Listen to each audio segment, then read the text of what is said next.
Definitely, we are very happy because of last 3 weeks we were working very hard to strategize this team. So we are very happy, no doubt. Definitely, he's a number one bowler in our country. Not only the country, he's a worldwide superstar, right? So it's a big impact for us. He will put a big impact in this BPL, I think. Sabbir এবং নাসিব দুই senior ক্যাম্পেইনারকে নিলেন টি-20তেও তারা Oh yeah, definitely. If you see, a good team always have carrying senior citizens because they are well experienced. We need their experience to share the youngsters. Then youngsters will promote and they put their effort in this game.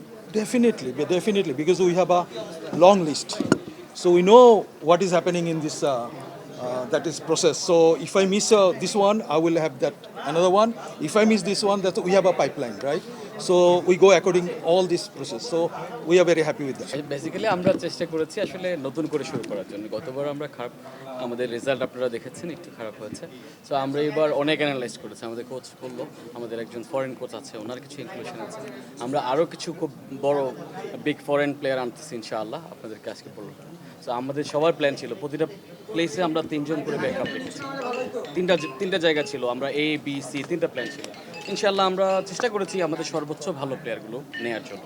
Liton আমাদের এইবার পিকে ছিল না, সে জাতীয় টিমের captain, but আমরা ওইভাবে চিন্তা করিনি আসলে। আমরা যেহেতু আমাদের ওপেনিং অ্যালেক্স সেলস আছে, আপনারা মনে হয় শুনে দেখেছেন, আমরা সাইফ হাসান পিক টাইমে আছে ভাবছি আমরা সেই জন্য।